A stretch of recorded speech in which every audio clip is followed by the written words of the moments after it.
अशोक जी, ये बड़ी क्लियर है कि सिर्फ कूटनीति नहीं कुटाई नीति समझते हैं, इसीलिए आज ये प्रेस कॉन्फ्रेंस में कहा गया कि भय के बिना कोई प्रीत नहीं है, कोई सम्मान नहीं। आज प्रेस कॉन्फ्रेंस में उन्हें बता दिया गया कि आपके सारे targets are at our radar, मतलब हम उनको इजीली स्ट्राइक कर सकते हैं। आपको लग रहा है कि पाकिस्तान को यही भाषा समझ आ रही है, क्योंकि इतने साल हमने सर डिप्लोमेसी करके देख ली इनके साथ। जी बहुत धन्यवाद सुचारिता, बिल्कुल ठीक कह रही हैं। मेरे ख्याल से देखिए, डिप्लोमेसी तो बहुत की और इनसे समझौते भी बहुत किए। बिल्कुल, हर समझौतों का उन्होंने नाजायज फायदा उठाया, हर समझौते को उन्होंने तोड़ा अपने फायदे के लिए, और जो समझौता किया था उस पर उन्होंने बिल्कुल भी उसके ऊपर खरे नहीं उतरे।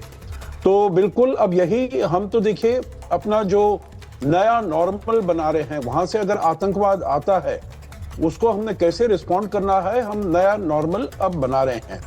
देखिए, पहले हमने शुरू में उरी के बाद हमने सोचा था ये सर्जिकल स्ट्राइक है, कुछ उनको दिमाग में आएगा जो हम आतंकवाद को नहीं सहेंगे अब और आगे नहीं सहेंगे। आप आतंकवाद हमारे ऊपर करेंगे तो उसका पुरजोर आपको जवाब दिया जाएगा। उसके बाद 3 साल बाद उन्होंने फिर पुलवामा कर दिया। हाँ। तो उसमें बालाकोट में भी उनको पीओके में जाकर उनको काफी नुकसान पहुंचाकर उनको ये सबक दिया गया। देखिए, परंतु अब देखा है जो उन्होंने बिल्कुल एकदम हद से पार हो गई है, क्योंकि चीन भी उनको मेरे विचार से बहुत उकसा रहा है। चीन से उनको हथियार मिल रहे हैं, असला मिल रहा है। वो समझते हैं हमारे पास बहुत, अब हम अच्छी तरीके से इक्विप्ड हैं तो हम भारत का मुकाबला कर सकते हैं, सामना कर सकते हैं।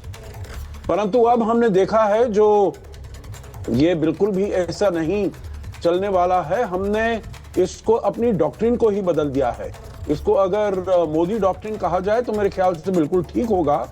जो आप अगर आतंकवाद का हमला हमारे ऊपर करेंगे तो इसको हम एक्ट ऑफ वॉर लेंगे। तो ये मेरे विचार से उनको संदेश चला गया है। उन्होंने देख लिया है जो ना तो आप हमारे जो डिफेंस सिस्टम है वो अभेद है, उसमें आप बिल्कुल कोई वो नहीं डाल सकते हैं, अड़चन नहीं डाल सकते। आपका जो ऑफेंसिव सिस्टम है वो भी कुछ काम का नहीं है, और आपके देश में जहां भी हो, हम जब भी चाहें हम आकर वहां पर हमला कर सकते हैं। आपके ये यहाँ मेरे पर विचार से संदेश चला गया कर सकते हैं। ये जो मैंने कहा कि ये जो भय वाली डिप्लोमेसी है अब यही चलेगी। अब याचना नहीं रण होगा, ये बहुत जरूरी है पाकिस्तान के लिए। इसीलिए मिलिट्री डॉक्ट्रिन में भी बदलाव किया गया है। आप हम पर आतंकवादी हमले करते रहेंगे, चाहे वो मैं कई बार कहती हूँ, रियासी है, पुंछ है, पुलवामा है, पहलगाम है। आपने इतनी बार हम पर हमले किए हैं, हमने डिप्लोमेसी को ही अपनाया, लेकिन अब नहीं होगा। मैं एक बार जरा बता दूं बड़ी खबर, भारत पाक डीजीएमओ के बीच बातचीत जो है वो पूरी हो गई है। सीजफायर के बाद ये पहली बार बातचीत हुई है और ये पूरी हो गई है। ये भी आ रहा है, इसकी डिटेल्स भी निकल कर आएंगी। देखिए, पिछली बार ये बिल्कुल क्लियर कर दिया था कि बात होगी तो सिर्फ पीओके पर होगी, और बात होगी अगर कोई और कम्युनिकेशन चैनल खुलेगा। डीजीएमओ तो मिलिट्री ऑपरेशंस पर होगी, लेकिन कोई और कम्युनिकेशन चैनल तभी खुलेगा अगर बात पीओके पर होगी या फिर उन आतंकियों पर होगी जिनको आप हमें सौंपे। वरना बाकी जो हमने मार गिराने हैं वो तो हम मार गिराएंगे ही, ये इस ऑपरेशन में भी मार गिराए हैं। तो ये बड़ा क्लियर है। लेफ्टिनेंट जनरल शंकर प्रसाद जुड़ गए हमारे साथ। लेफ्टिनेंट जनरल, मैं आपसे पूछूंगी सर, जो बतौर एक आर्मी मैन जरा हमारे दर्शकों को बताइए, ये वाली जो नीति है ये आपको कैसी लग रही है? भय बिन होए न प्रीत, ये डर जरूरी है। जी बहुत अच्छी नीति है। मैं तो समझता हूं कि मेरे पूरे करियर में मैंने ऐसी एक यूनिफाइड, एक कॉम्प्रिहेंसिव स्ट्रैटेजी नहीं देखी है। ये पहली दफ़ा है भारत के अंदर कि एक कॉम्प्रिहेंसिव स्ट्रैटेजी नज़र आ रही है। इस कॉम्प्रिहेंसिव स्ट्रैटेजी में पूरी आर्म्ड फोर्सेस शामिल हैं, आर्मी, नेवी, एयरफोर्स।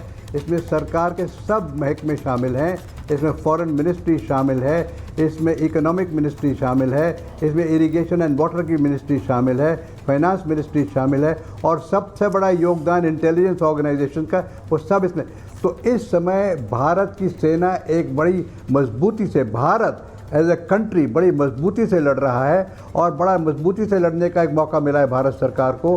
तो और सबसे इंटरेस्टिंग बात यह है कि भारत कहता है ये युद्ध नहीं है, this is not an era of war, हम लड़ाई नहीं कर रहे, हम तो सिर्फ आतंकवाद को ख़त्म कर रहे हैं। आपने आतंकवाद से हमको परेशान कर रखा है, आपने पहलगाम में 26 लोगों को इस बिना मतलब के मार दिया, रिलीजन पूछ के मार दिया, उसका जवाब दे रहे हैं। तो ये युद्ध कहाँ से हुआ? युद्ध तो तब होगा ना कि जैसे गाज़ा में बिल्कुल मट्टी मिला दिया, यूक्रेन में मट्टी मिला दिया, वो युद्ध होगा। हम तो युद्ध नहीं कर रहे।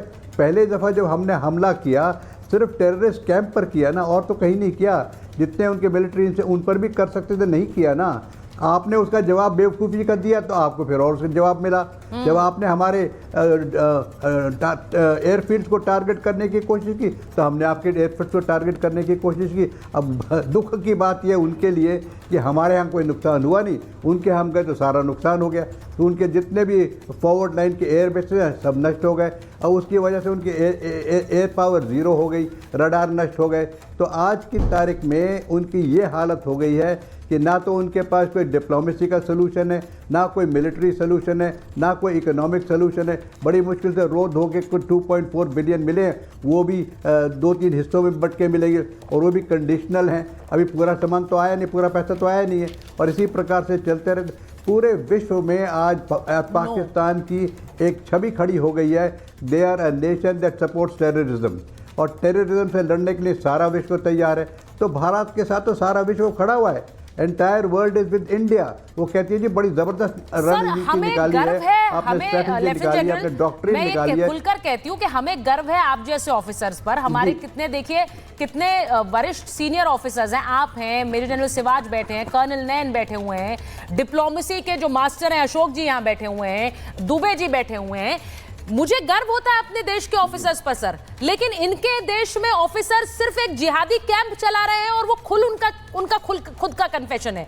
आज जो सबसे बड़ी खबर दुबे जी, उस डीजी आईएसपीआर की प्रेस कॉन्फ्रेंस में जो उन्होंने की, हमारे अधिकारी कर रहे हैं, जरा उनसे कुछ सीख ही लें। उस प्रेस कॉन्फ्रेंस में ये बड़े गर्व से बताते हैं कि हम जिहादी आर्मी हैं, हम एक जिहादी आर्मी हैं। अब ये जिहादी आर्मी वाली जो बात करते हैं, मैंने आज ये डीजी ये अधिकारी हैं इनके जो प्रेस कॉन्फ्रेंस करते हैं, ये कैसे खुद एक ग्लोबल डेजिग्नेटेड टेररिस्ट का बेटा है ये अधिकारी, ये मैं जरा दुनिया को बता रही हूं। मतलब सोचिए कि एक आतंकी का बेटा वहां जनरल बना हुआ है, और वो वहां पर ये बता रहा है कि सेना कितनी प्रोफेशनल आर्मी है, दुनिया के सामने ये बता रहा है। इनके पिताजी ने ओसामा बिन लादेन को कैसे परमाणु सीक्रेट्स को लेकर बैठकें की, जानकारी दी, ये पूरी दुनिया जानती है। यूएस ने इनके पिताजी को डेजिग्नेटेड टेररिस्ट किया, और ये वहां पर जनरल बने बैठे हैं दुबे जी। ये एक्चुअली एक दिन वार्ता में मैंने बात बताई थी। हाँ। पाकिस्तान के आतंकवाद और पाकिस्तान के मिलिट्री दोनों बड़ा इनसेपरेबल है। यस। आज के तारीख में उनके सामने क्राइसिस ही यही है, वे खुद को आतंकवाद के अम्ब्रेला से अपने को अलग नहीं कर पा रहे हैं। ये एक सबसे बड़ी दिक्कत है इनके आज के तारीख में। और ये जो जनरल हैं, इनके पिताजी खुद जनरल थे। 1995 में आपको पता है कि वह sacked from the military just because of attempt to coup inside the Pakistan army. और जो आपने अभी एक बैकग्राउंड बताया वो भी बिल्कुल सही है।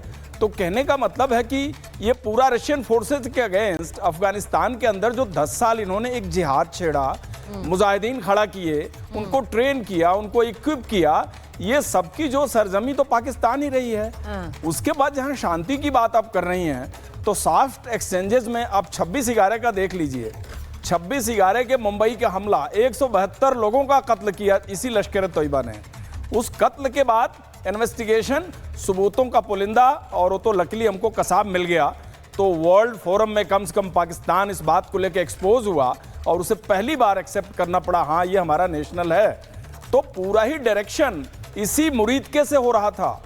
Complete direction of the terror activities in Taj hotel on the shore of Mumbai was being communicated from the soil of Muridke. बिल्कुल, ये पूरे सबको किसको नहीं पता है। हाँ। पठानकोट एयरबेस अटैक लेके देख लीजिए 2 जनवरी 2016।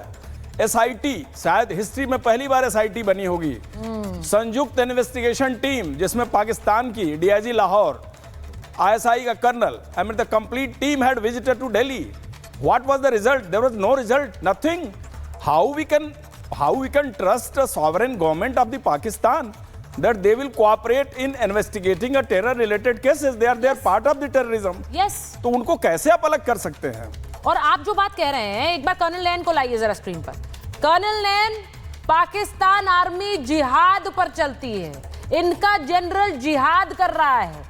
यानी आप प्रोफेशनल आर्मी नहीं है, आप दुनिया को बता रहे हैं कि आप धर्म के नाम की लड़ाई कर रहे हैं। और ये देखिए इन्हें, ये इसीलिए जब ये प्रेस कॉन्फ्रेंस करते हैं तो ये बाकी मुस्लिम देशों को इनवाइट करते हैं, क्योंकि ये कह रहे हैं हम धर्म के नाम की लड़ाई लड़ रहे हैं। और इसीलिए इनके लिए बहुत जरूरी है कि इनके जो मुस्लिम देश हैं वो इनके साथ खड़े हों। इसीलिए ये बार बार इसे धर्म की लड़ाई का नाम देते हैं। What sort of an army